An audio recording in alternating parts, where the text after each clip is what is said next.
প্রিয় এইচএসসি ২৫-২৬ ব্যাচের শিক্ষার্থীরা, ২৫ ব্যাচের সামনে কিন্তু এইচএসসি পরীক্ষা। তো এইচএসসি পরীক্ষাকে সামনে রেখে আমরা একটা ফ্রি সিরিজ ছেড়েছিলাম এমসিকিউর উপরে। তো আজকেও এই সিরিজটা দ্বিতীয় ক্লাস। বৃত্তের উপর ক্লাসটা আমি নিব। ৫০টার আশেপাশে এমসিকিউ থাকবে। তো ক্লাসটা মনোযোগ সহকারে দেখো। আমরা প্রথমত কয়েকটা থিওরি আলোচনা করব। আমরা অনেকে থিওরিগুলো জানি, অনেকে জানি না। অনেকে জানলেও ভুলে গেছি। প্রথমে আমরা বক্ররেখার ইকুয়েশনটা জানার ট্রাই করি।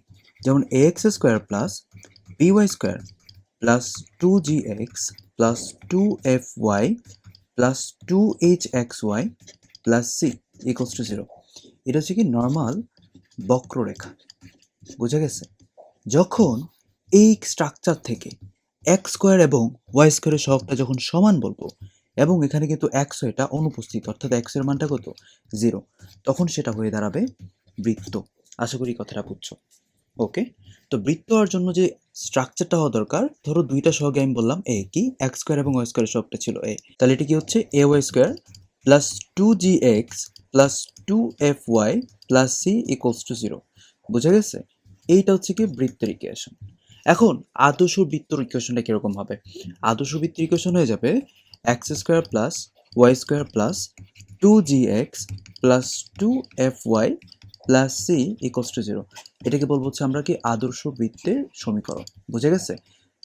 আচ্ছা, এখন এখান থেকে হচ্ছে আমরা কি কি হেল্প পেতে পারি? এখান থেকে হচ্ছে আমরা কেন্দ্র বের করতে পারবো, এখান থেকে আমরা ব্যাসার্ধ বের করতে পারবো। বুঝে গেছে? আচ্ছা, তাহলে এখন এই স্ট্রাকচার থেকে যদি কোনো কারণে আমরা কেন্দ্রটা বের করতে চাই, তাহলে এখানে কেন্দ্র কি দ্বারা জানো? তোমরা সবাই এটা জানো, আমি একটু খালি রিমাইন্ড করে দিই, মাইনাস জি মাইনাস এ। অর্থাৎ যখন তুমি দেখবা এক্স স্কোয়ার এবং ওয়াই স্কোয়ার সহগটা 1 1, যদি না থাকে বানাই নিতে হবে। তারপর এক্সের যে সহগ সেটাকে -2 তে ভাগ দিলে কিন্তু জি মাইনাস জি আসতেছে, আর -2 তে ভাগ দিলে ওয়াই সহগটা কি আসবে? Minus F. এটা হচ্ছে কেন্দ্র। আর যদি আমি ব্যাসার্ধ তোমাকে আলোচনা করি, তাহলে ব্যাসার্ধ হচ্ছে রুট ওভার এই যে মাইনাস জি ছিল না তাকে স্কোয়ার করে দাও, তাহলে জি স্কোয়ার হচ্ছে না, সেম ভাবে f square just minus c করে দিবা। এটা হচ্ছে কি আর এর মান। তাহলে কেন্দ্র ব্যাসার্ধ ডান। ওকে, এখন আমি আরো কয়েকটা তথ্য জানি। ধরো এই বৃত্তটা, এই বৃত্তটা এরকম বললো যে বৃত্তটা হচ্ছে এক্স অক্ষকে স্পর্শ করছে। তাহলে বৃত্ত যদি কোনো কারণে এক্স অক্ষকে স্পর্শ করে, তখন যে শর্ত হবে সেটা হয়ে যাবে সি ইকুয়ালস টু কি জি স্কোয়ার। আর যদি বলে অয় অক্ষকে স্পর্শ করছে, তখন শর্ত হচ্ছে কি c equals to f square. এবং যদি বলে দুটি অক্ষ, ঠিক আছে, একসাথে, তখন আমরা বলবো c equals to g square equals to f square. Even এখানে কিন্তু সম্পর্ক আছে, আর এর মানটা আসলে কি হবে। দেখো, যখন একটা বৃত্ত এক্স অক্ষকে স্পর্শ করছে, তখন ব্যাসার্ধ হয়ে যাবে কেন্দ্রের কোটির পরিমাণের সমান। বুঝে গেছে? তো মডুলাস এফ দিয়ে দিলাম। আর যখন একটা বৃত্ত অয় অক্ষকে স্পর্শ করছে, তখন বৃত্তের ব্যাসার্ধ হয়ে যাবে কেন্দ্রের ভুজের মানের সমান। বুঝছো?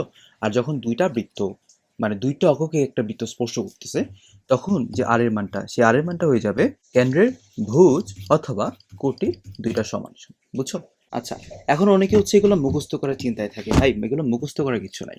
তুমি দেখো, একটা বৃত্ত ধরলাম কোনো কারণে এক্স অক্ষে স্পর্শ করছে, আর এর মানটা কি হবে হচ্ছে কেন্দ্রের কোটি সমান হয়েছে। এটা চিত্র আঁকা ট্রাই করি আমরা। এর চিত্রটা আঁকলাম। হ্যাঁ, এটা ছিল বৃত্তটা যেটা হচ্ছে এক্স অক্ষে স্পর্শ করছে। আচ্ছা, এটা তো কেন্দ্র, তাই না? কেন্দ্র কি হবে? ধরলাম মাইনাস জি মাইনাস এফ। বুঝছো? এখন এই যে এই পরিমাণটা তো ব্যাসার্ধ ছিল। আমরা কি জানি না এক অক্ষ থেকে একটা পয়েন্ট যতটুকু উপরে থাকে সেটাই কি তার নির্দেশ করে? তার কোটি নির্দেশ করে, তাই তো? আর অক্ষ থেকে যতটুকু দূরে থাকে সেটা কি তার ভুজ নির্দেশ করতেছে। খেয়াল করো তো, এক অক্ষ থেকে যতটুকু উপরে আছে এটাই তো ব্যাসার্ধ পরিমাণ, তাহলে তো আমরা বলতেই পারি যে এফ এর সমান হয়ে যাবে, তাই না? সেম ভাবে কিন্তু অক্ষটাও একদম সহজ কথা, তেমন কোনো কঠিন কথা এখানে নাই। এখন আসো আমরা প্রথম এমসিকিউটা দেখি। প্রথম এমসিকিউ বললো নিচের কোনটা বৃত্ত নির্দেশ করে। বললাম তো, বৃত্তে নির্দেশ করার জন্য এক্স স্কোয়ার এবং ওয়াই স্কোয়ারের সহগটাকে সেম হতে হবে এবং এখানে কোনো এক্স ওয়াই থাকতে পারবে না। তাহলে ওই কনসেপ্টের প্রথমটা কিন্তু উত্তর। কেন? কারণ এখানে কিন্তু কোনো দেখো এক্স ওয়াই নাই এবং এক্স স্কোয়ার ওয়াই স্কোয়ারের সহগটা কি 3 3 ছিল, বাকি একটাও কিন্তু না। আমরা যখন এমসিকিউটা পড়বো তখন যেটা উত্তর সেটাও তো পড়বো, আর বাকিগুলো কেন উত্তর না সেটাও কিন্তু সতর্ক থাকা লাগবে। তাহলে আমরা হচ্ছে জ্ঞানের পরিমাণটা বাড়তে পারে।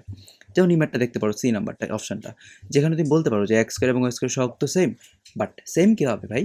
তুমি যদি এখানে যদি এটা প্লাস কাউন্ট করতা তাহলে তো এটা ওয়াই স্কোয়ার সহগ হয়ে যেত -2, তাহলে তো সেম হইলো না, তাই না? এগুলো হিসাব কিন্তু করা উচিত আমাদের। তারপর এমসিকিউটা দেখি আমরা। নিচের কোন শর্তে x square plus b square equals to c সমীকরণটা বৃত্ত নির্দেশ করবে? বৃত্ত তখনই নির্দেশ করবে যখন এ ইকুয়ালস টু বি, তাই তো? তার মানে কি এ বাই বি ইকুয়ালস টু 1, তাহলে এই অপশনটা কোথায় আছে? ডি নাম্বারটাতে আছে। এবং বলছি কিন্তু বি নট ইকুয়ালস টু 0। কেন? বি তোমার যদি 0 হয়ে যায় তাহলে ওয়াই স্কোয়ার থাকবে।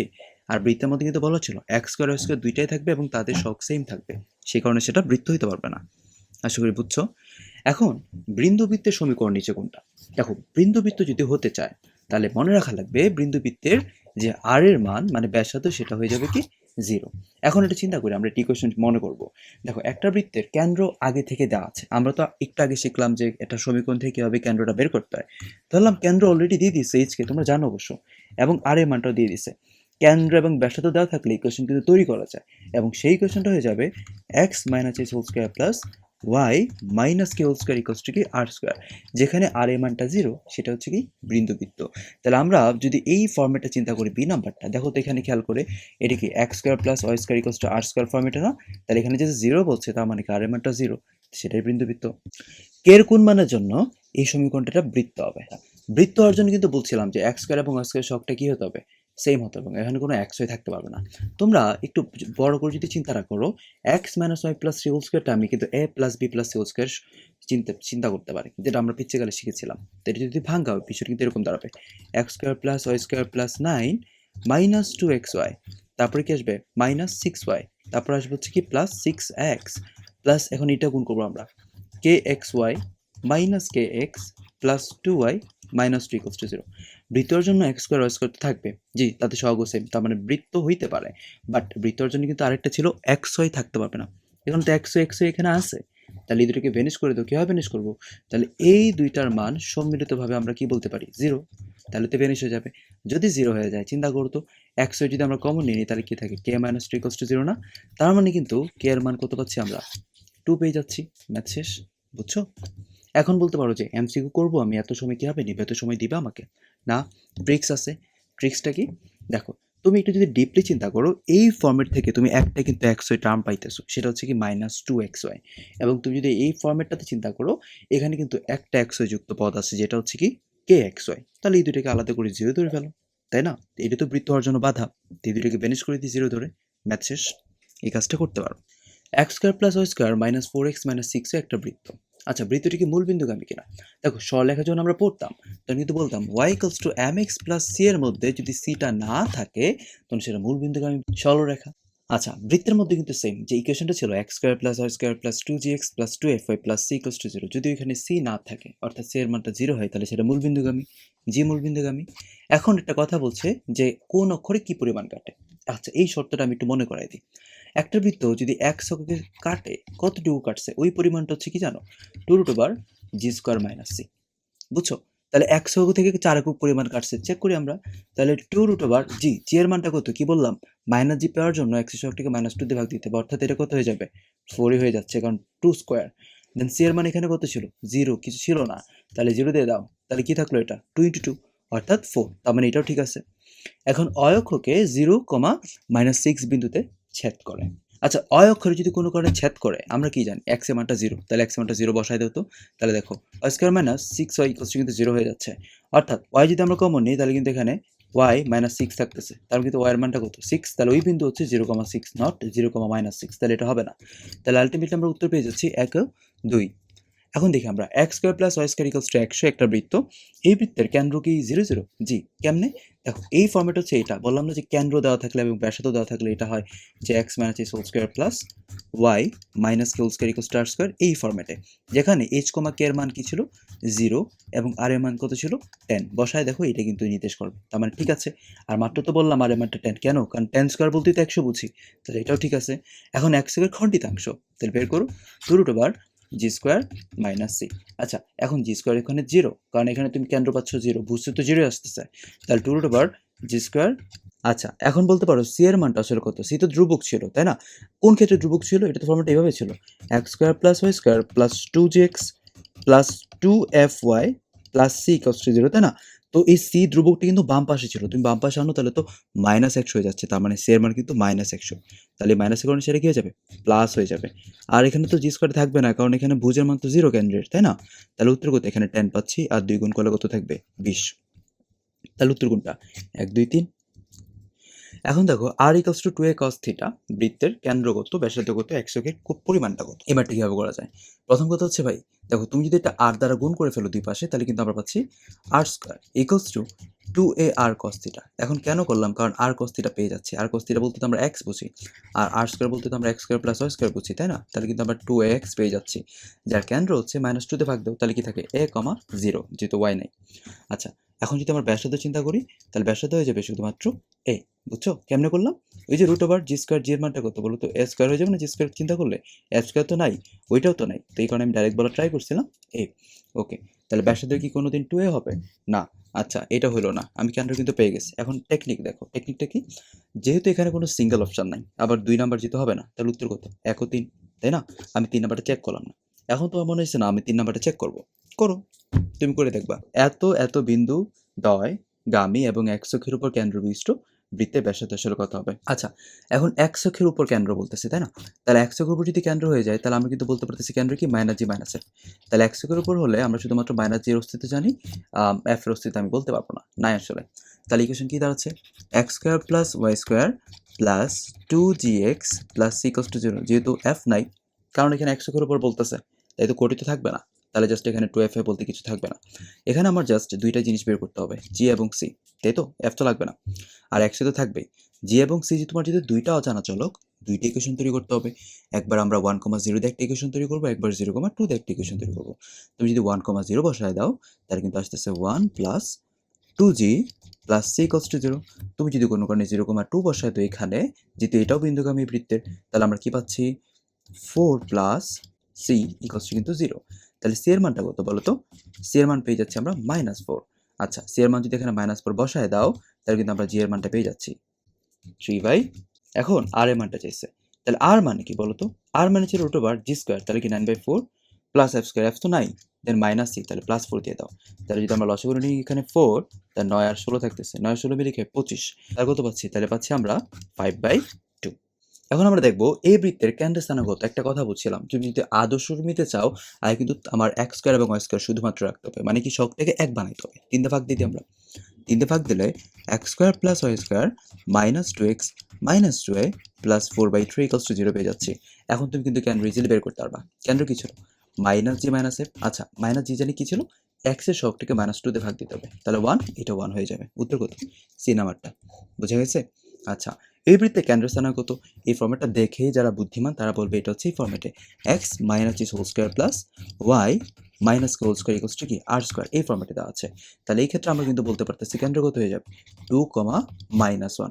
সাবধান, ভালো করে খেয়াল করবা। এখন দেখো, এই রেখাটা যদি এত বৃত্তের ব্যাস হয়ে যায় তবে কে এর মান কত?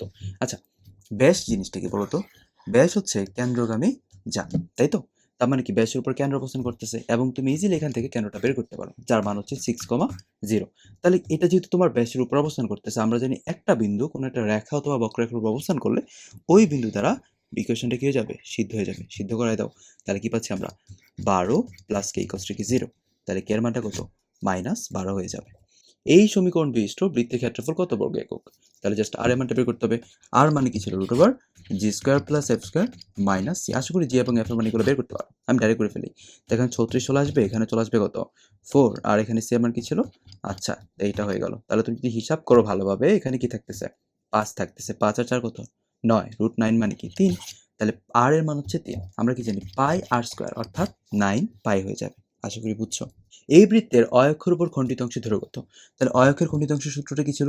2√f স্কোয়ার মাইনাস সি, খণ্ডিতাংশের পরিমাণটা, তাই তো? তাহলে এফ এর মানটা তো বের করতে হবে। এফ এর মানটা কিভাবে বের করবো? আগে তো আদর্শপে নেওয়া লাগবে। তার আদর্শপে কিন্তু মাস্ক নিতে হবে, আমি কিন্তু এই কারণে করে দিচ্ছি এটা। X square plus y square minus x minus 2y minus 11 equals to 0। তাহলে এখানে তুমি যদি মাইনাস এফ এর মানটা বের করতে বলো তাহলে 1 পাচ্ছি। তাহলে আমরা কিন্তু বলতে পারতেছি এখানে কত হচ্ছে? √1 প্লাস 11 অর্থাৎ 12। তাহলে কি 2√12 পাচ্ছি না? 12 পাচ্ছি। আচ্ছা, এখন 2√12 তো এখানে অপশানে কোথাও নাই। তাহলে এখন √12 কে একটু চিন্তা করতে হবে। √12 মানে কি বলতো? √12 বলতে কিন্তু আমরা বুঝি √4 × 3, তাই না? 4, দেখো √4 বলতে কি বুঝি? আবার 2, তাহলে 2√3, তাহলে ইনটু বলতে পারি 2√3 অর্থাৎ 4√3 হয়ে গেল। এই কারণে একটু ডিটেলসে পড়তে হবে, ডিপলি পড়তে হবে, জানতে হবে। দেখো, এত বিন্দুগামী এবং এত বৃত্তের সাথে এককেন্দ্রিক বৃত্তের ইকুয়েশন কত? আমরা যে টেকনিক্যালি করা ট্রাই করব। আচ্ছা, এই বৃত্তের সাথে এককেন্দ্রিক মানে কি? এইটার যা কেন্দ্র এইটার সেম কেন্দ্র। তাহলে এইটার এক্স এবং ওয়াইটা যেভাবে আছে অপশনগুলোতে কিন্তু যেটা উত্তর হওয়ার কথা সেটা কিন্তু এইভাবেই থাকবে। তাহলে -6x আর প্লাস এইটা কোথায় আছে? এখানে আছে, এখানে আছে। তাহলে সি, বি এবং সি এর যে কোনো একটা উত্তর হবে। আবার বলা ছিল 3, -1 বিন্দুগামী। তাহলে বি এবং সি এর মধ্যে যেটাই 3, -1 দিয়ে সিদ্ধ হবে সেটাই আনসার। বি নাম্বারটা সিদ্ধ করি। 9 প্লাস 1 মাইনাস 18 মাইনাস 8 মাইনাস 16। এটা কি হবে কোনোদিন 0 সমান হবে? না। এটা 0 সমান হবে না। তাহলে উত্তর কোনটা? সি নাম্বারটা। এখন বলতে পারো উত্তর সি নাম্বারটাই কেন? চিন্তা করি। দেখো তুমি যদি এখানে বসাও তাহলে ৯ + ১ -১৮ -8 + ১৬ বুঝছো? আচ্ছা এখন দেখবো এটা কি 0 হয় কিনা। এই দুইটা মিলে কত হইতেছে বলো তো? ১৬ আর ১০ মিলে ২৬ আর ১৮ আর ৮ কত মাইনাসে ২৬ হয়ে যাবে। উত্তর কত? 0। তাহলে উত্তর পাচ্ছি আমরা আল্টিমেটলি সি নাম্বারটা। এই টেকনিকগুলো তোমাকে জানা লাগবে। দেখো একটি বৃত্তের কেন্দ্রের স্থানাঙ্ক এত এবং এর একটা ব্যাসের এক প্রান্তের স্থানাঙ্ক হচ্ছে এত, উক্ত ব্যাসের অপর প্রান্ত কত? এটা কিন্তু এডমিশনে বারবার আসে, এইচএসসি তে কিন্তু মাঝে মাঝে দিয়ে দেয় ম্যাথটা। কি করবো আমরা? একটা চিত্র আঁকা ট্রাই করি। ধরো এটা হচ্ছে কেন্দ্র। আচ্ছা ঠিক আছে, একটা ব্যাস আমি দিলাম, কেন্দ্রগামী জায়গাকে আমরা ব্যাস বলি। তাহলে কেন্দ্রের স্থানাঙ্ক দিয়ে দিল ৩,৫। আচ্ছা একটা ব্যাসের একটা প্রান্ত বিন্দু হচ্ছে কি 7,3, তো এটা চাইছে। আমরা কি জানি কেন্দ্র হচ্ছে একটা ব্যাসের দুইটা কোণার পয়েন্টের মধ্যবিন্দু কেন্দ্র, তাই তো? তাহলে এই পয়েন্টটা কেমনে বের করবো? মধ্যবিন্দু পয়েন্টে বের করতে পারো। তোকে আমি আরেকটা টেকনিক শেখাই দিই। দেখো 7 থেকে যে 3 কত কমছে? 4 কমছে। তাহলে এই পয়েন্টটা 3 থেকে আরও 4 কমবে, অর্থাৎ -1 হয়ে যাচ্ছে, তাই তো? -1 তো অপশন একটা আছে, বুঝে এটা উত্তর। এখন বলবা 7 কেমনে? চিন্তা করো। 3 থেকে যে 5 কেমনে হয়েছে? কি পরিবর্তন? 2 বাড়ছে। তাহলে 5 থেকে এটাও আরও 2 বাড়বে, অর্থাৎ 7। বুঝছো? এই শর্টকাটটা তুমি মধ্যবিন্দু যেখানে অ্যাপ্লাই করতে পারবা সেখানে অ্যাপ্লাই করার সুযোগ আছে।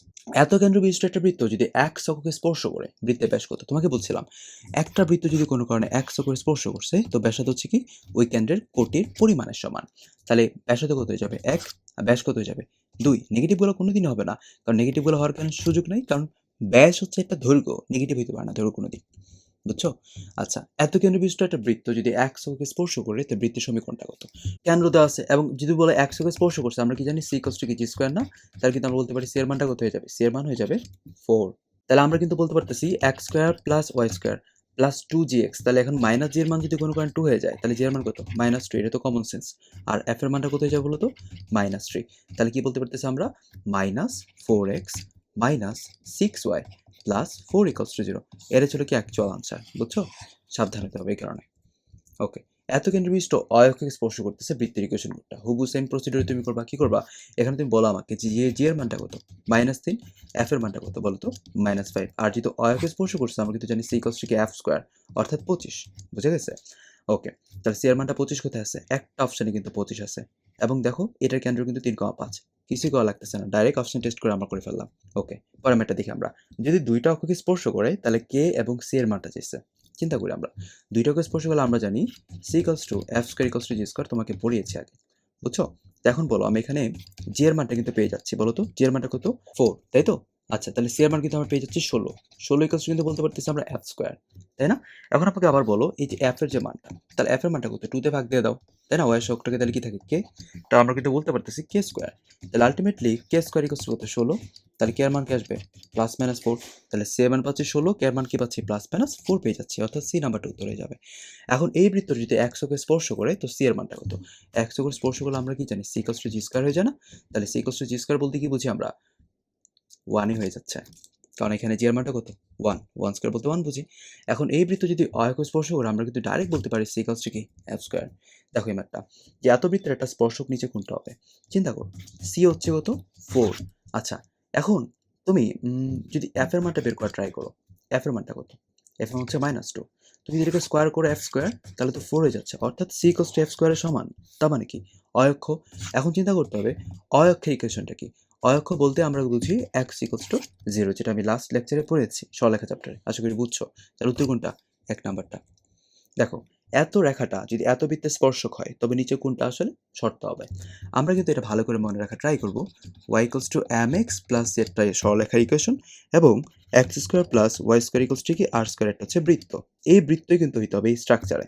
ওকে, তখন একটা শর্ত আছে, যদি এই বৃত্তটা সরলরেখায় স্পর্শ করে, c square equals to r square plus r square m square, এই শর্তটা মাস্ট মনে রাখা লাগবে। তাহলে এই প্রসিডিউর যদি আমরা এখন সলভ করতে চাই, তো এখানে তো সি এর জায়গায় সি আছে, আর জায়গায় কত আছে বলো তো? 4 আছে, আর স্কয়ার, তাহলে 4 দিলাম। এখানেও কি দেবো? 4 দিব। আর এম স্কয়ার বলতে কি বুঝি? এম এর মান তো 1, কারণ এম বলতে কি বুঝি? এক্স এর সহগ, তাই এখানে জাস্ট 1 দিয়ে দাও। তার মানে কি 4 আর 4 মিলে হচ্ছে 8 আসতেছে। তাহলে সি এর মান কি? +-√8 চলে আসতেছে। এই মানটা কিন্তু খুবই কমন। আচ্ছা এই রেখাটা যদি এত বৃত্তকে স্পর্শ করে, কে এর মান কত? ওকে, এখন এটা তো বৃত্ত, বাট বৃত্ত কিন্তু ওই স্পেশাল টাইপটাতে নাই। এটা কিন্তু ইন জেনারেল ফর্ম, যেটা আমরা প্রথমে শিখছিলাম, এটা দেওয়া আছে। একটা রেখা যদি এটাকে স্পর্শ করে, তখন আমাকে মনে রাখা লাগবে উক্ত বৃত্তের কেন্দ্র থেকে, ঠিক আছে, ওই যে তোমার যে স্পর্শক দাবি করবে, তার যে লম্ব দূরত্ব সেটা বৃত্তের ব্যাসার্ধের সমান। ঠিক আছে? তার কেন্দ্রটা বের করো। কেন্দ্র কত আসবে -4,1 আর ব্যাসার্ধ কত √16 + 1 - 4। তাহলে ওই প্রসিডিউর কিন্তু আমরা বের করতে পারতেছি এটা কত আসতেছে √13। তাহলে আমরা প্রশ্নের মধ্যে বলতে পারতেছি √13 = এখন এটা দিয়ে এটাকে লম্ব দূরত্ব বের করো। বুঝলা? কিভাবে করবো আমরা সিদ্ধ করে দিই -4 দিয়ে। তাহলে কি -12 থাকতেছে, এখানে প্লাস কে থাকবে, এখানে হচ্ছে -1 থাকবে আর নিচে √3² + k²। আশা করি বুঝছো। তারপর আমরা এখানে স্কোয়ার করে দিব। তাহলে স্কোয়ার করে দিলে কিন্তু এখানে 13 থাকতেছে। আর এখানে কি থাকবে, এখানে থাকবে হচ্ছে k-13 হোল স্কোয়ার আর নিচে থাকবে 9 + k²। বুঝছো?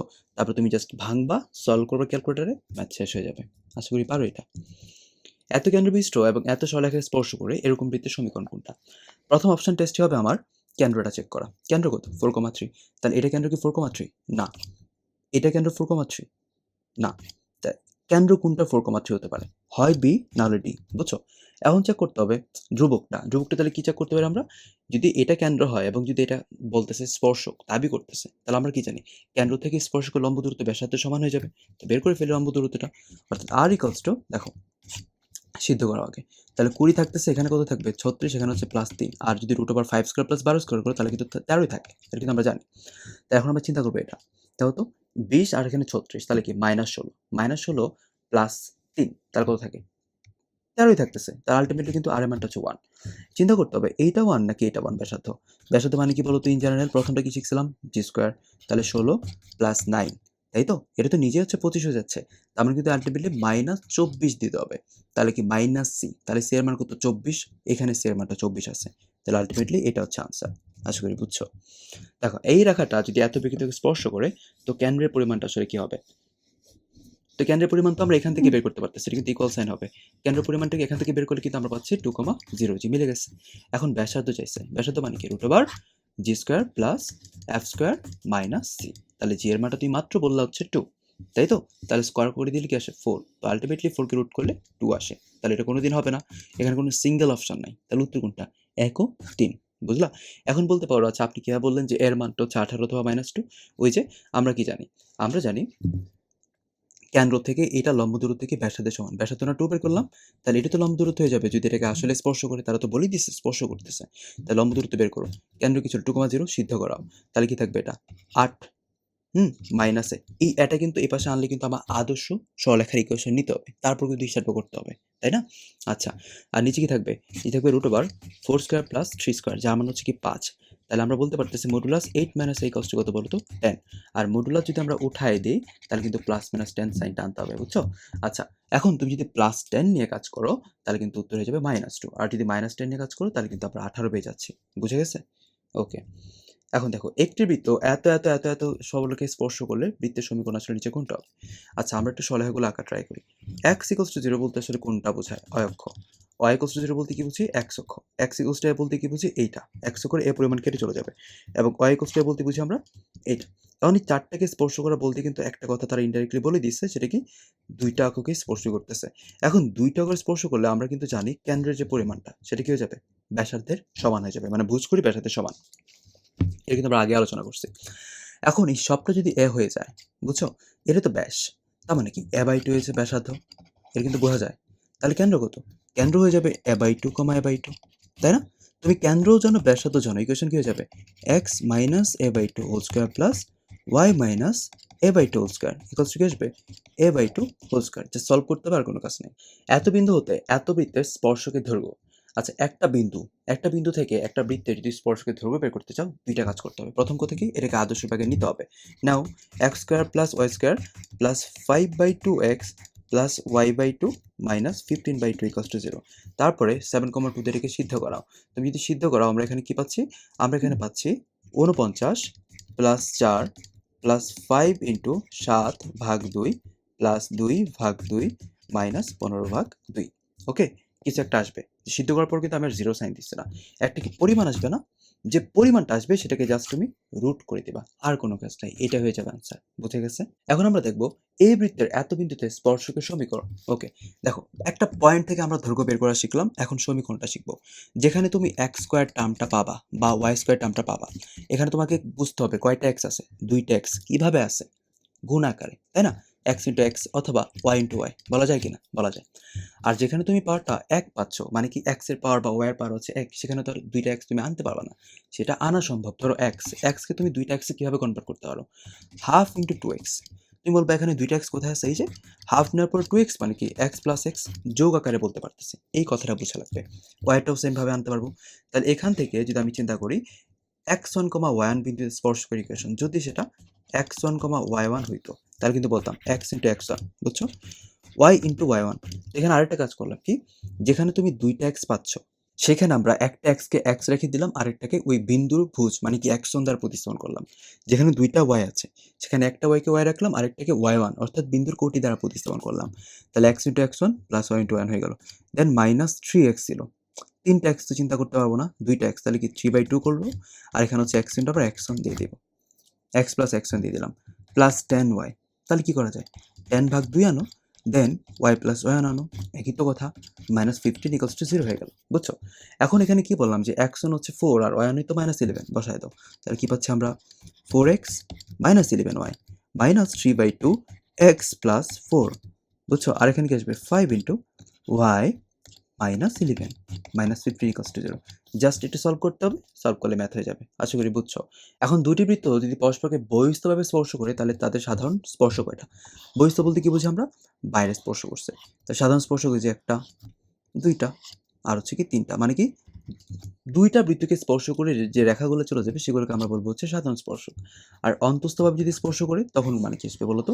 ভিতরে স্পর্শ করছে, তখন কিন্তু পাচ্ছি আমরা শুধুমাত্র একটা। তো এখানে কি পাচ্ছি আমরা? এক। আর যদি বলে একটাকেও যদি স্পর্শ না করে, দুইটা হচ্ছে আলাদা আলাদা, বুঝছো, অনেক দূরে দূরে, তাহলে ওই ক্ষেত্রে সাধারণ স্পর্শ করে। চিন্তা করি, এই যে একটা, এই যে দুইটা, এই যে তিনটা, আর এই যে চারটা, তাহলে কয়টা হলো? 4। আশা করি বুঝছো। দেখো এই এবং এই দুইটা যদি পরস্পরকে বহিস্থভাবে স্পর্শ করে, তো সি এর মানটা কত? এখন বহিস্থভাবে যদি স্পর্শ করে একটা বৃত্ত, বোঝা লাগবে। দেখো একটা বৃত্ত এটা, আর একটা বৃত্ত হচ্ছে এটা। তারা যদি বহিস্থভাবে স্পর্শ করে, তখন তাদের যে কেন্দ্রের যে দূরত্ব, বুঝছো, C1 C2, এটা হচ্ছে কেন্দ্রের দূরত্ব, সেটা হচ্ছে কি তাদের ব্যাসার্ধদ্বয়ের যোগফলের সমান। তাহলে এখানে কেন্দ্র কত? এটা তো বোঝা যায়, কেন্দ্র হচ্ছে 0,0, আর এটা কেন্দ্র কত? এটা হচ্ছে -3, -4। তাহলে তাদের দূরত্বটা বের করি। তাই দূরত্ব বের করে দেখবা 5 চলে আসে। দূরত্ব তো বের করতে পারো দুইটা পয়েন্টের। আচ্ছা 5, তাহলে এই 5 মানে কি আসলে? R1 plus R2। এখন R1 যদি আমরা এটা চিন্তা করি, সেটা তো 3 দেওয়া আছে, বাট R2 তো দেওয়া নাই। কিভাবে বের করবো আমরা? এই যে আর একটা বের করে নিই। কি ছিল? জি স্কোয়ার, অর্থাৎ কত আসবে? 9 প্লাস 16 মাইনাস 6। এখন চিন্তা করো, চিন্তাটা কি করতে হবে? যেহেতু এটা 5 এবং এটা যদি 3 আছে, তাহলে এই ফর্মেটার মান কত? 2। এটা তো একদম বেসিক কথা। তাহলে আমরা কিন্তু বলতে পারতেছি √25 মাইনাস সি, যার মান হচ্ছে কি 2। তাহলে আমরা কিন্তু স্কোয়ার করে দিলে 25 মাইনাস সি ইকুয়ালস টু কি 4 পাচ্ছি, অর্থাৎ সি এর মান কত পাচ্ছি? 21। বুঝছো? এখন এই বৃত্তটা দেখো, এই বৃত্ত কিন্তু বলছে দুইটা বৃত্ত অন্তস্থভাবে স্পর্শ করতেছে, অর্থাৎ কি যে একটা বৃত্ত, এই যে একটা বৃত্ত। তাহলে এই ক্ষেত্রে শর্ত কি? এই ক্ষেত্রে শর্ত হচ্ছে কেন্দ্রদ্বয় যদি C1 C2 থাকে, তাদের দূরত্ব হচ্ছে কি ব্যাসার্ধদ্বয়ের বিয়োগফলের মানের সমান। এখন কোনটা বড় কোনটা ব্যাসার্ধ সেটা তো বলা যাবে না, এখানটা মডুলাস সাইন দেওয়া উচিত। আচ্ছা দিলাম। তাহলে এখন এটা কেন্দ্র কত? এটা কেন্দ্র আমরা কিন্তু জানি -1, এবং এটা ব্যাসার্ধ কত বলতো? √1 প্লাস 1 মাইনাস 1, তাহলে কিন্তু 1ই হচ্ছে। এটাকে ধরলাম আমি R1, আর এটাকে ধরলাম হচ্ছে R2। R2 কত? A। আর কেন্দ্র কত? 0,0। তাহলে কেন্দ্র দুইটা দূরত্ব কি বলতো? কেন্দ্র দুইটা দূরত্ব আছে √1 - 1 - 0 স্কোয়ার প্লাস 1 - 0 স্কোয়ার, অর্থাৎ বিষয়টা কিন্তু √2 দাঁড়াচ্ছে। ওকে, তাহলে ব্যাসার্ধের বিয়োগফলের সমান ছিল। তাহলে আমরা বলতে পারতেছি মডুলাস A - 1 ইকুয়ালস টু কি? √2। তাহলে আমরা কিন্তু বলতে পারতেছি A - 1 ইকুয়ালস টু কি? +-√2, অর্থাৎ A এর মান হয়ে যাবে 1 +-√2। যেহেতু এখানে 1 +√2 দিছে, এটাই আনসার। মাইনাসটা দিছে না, সমস্যা কি? দুইটা দিলে দুইটা আমরা উত্তর বলতাম। ওকে, এই রেখাটা এত বৃত্তকে স্পর্শ করতেছে। স্পর্শ বিন্দু স্থানাঙ্ক কত? এটা চিন্তা করো ডিপলি, আমি তোকে অন্যভাবে শেখাবো এটা। এটা বৃত্ত, একটা রেখা। এই রেখাটা একটা পয়েন্টে বৃত্তকে স্পর্শ করতেছে, তার মানে কি ওই সিঙ্গেল পয়েন্টে দেওয়া বৃত্ত যাচ্ছে, সরলরেখা যাচ্ছে। এই চারটা অপশনের মধ্যে যে অপশনটা দেওয়া বৃত্ত এবং সরলরেখা দুইটাই সিদ্ধ হবে, সেটাই আনসার। বুঝে গেছে? আচ্ছা, এখন এখানে তো মিললে হয়েছে 4। তাহলে দেখো তো এই সি আর ডি হওয়ার কিন্তু কোনো সুযোগ নাই। তুমি যদি এক্স এর মানটা 2 বসাও, ওয়াই এর মান যদি 5 বসাও, হবে 4? না। 3 আর 2 বসালে তো 5 আসে, হবে? না। বাট 1 3 আর 3 মিলে কিন্তু 4 আসে। তাহলে এই দুটো যে কোনো একটা। তাহলে আমরা এই দুইটা পয়েন্ট এখানে বসায় দেখবো কোনটার জন্য আসলে মিলে। তো যদি প্রথমটা বসাও, তাহলে 1 + 9 -12 -24 + 34, এটা কি আসলে 0 হয়? চিন্তা করতে হবে। এটা কিন্তু -12 ছিল। ওকে, তাহলে -12 আর -24 মিলে কি আসে? বলো তো? -36 আর এই প্লাস আর এই 10 মিলে কত আসে? 44 সমান হইছে? না। তাহলে উত্তর কোনটা? বি নাম্বারটা। চেক করে দেখবা সমান কিনা। এই বৃত্ত এবং এই বৃত্তের সাধারণ যা। আমরা জানি ২ টা বৃত্তের সাধারণ যা বের করার টেকনিক হচ্ছে কি জাস্ট ২ টা বৃত্তকে বিয়োগ করে দিবা। মাস্ট। মনে রাখা লাগবে ২ টাকে আদর্শ রূপে হইতে হবে।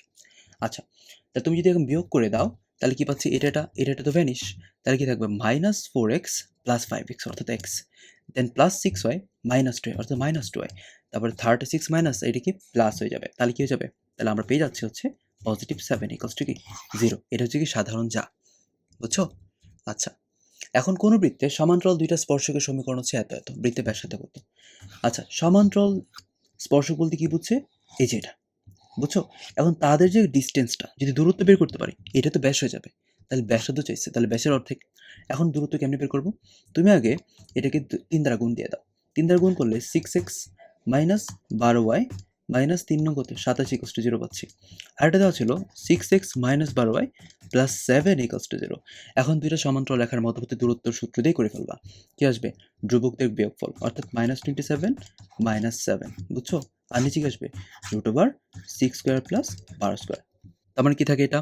তার মানে থাকতে 34 ভাগ √180। বুঝে গেছে? তাহলে ওকে, দেন 34 ভাগ আমি কিন্তু বলতে পারতেছি এটা 4 × 45।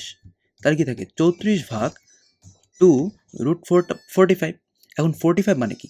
5 নং তো বলতে পারি ইচ্ছা করলে, তাই না? এটা মিলে তো 17 চলে আসে। তাহলে কিন্তু 17 ভাগ 3√5 পাচ্ছি। তাহলে উত্তর কোনটা? বি নাম্বারটা। আমি কিন্তু হাতে কলমে করাইছি। বাট তোমরা যারা তোমার এইচএসসি পরীক্ষা দিবা, তাদের তোমার কি থাকবে? ক্যালকুলেটর অপশনে থাকবে হাতে, তাই না? তোমরা জাস্ট এই যে এই পার্টকে তুমি ক্যালকুলেটর ভাগ দিয়ে দেখবে আসলে কত আসে।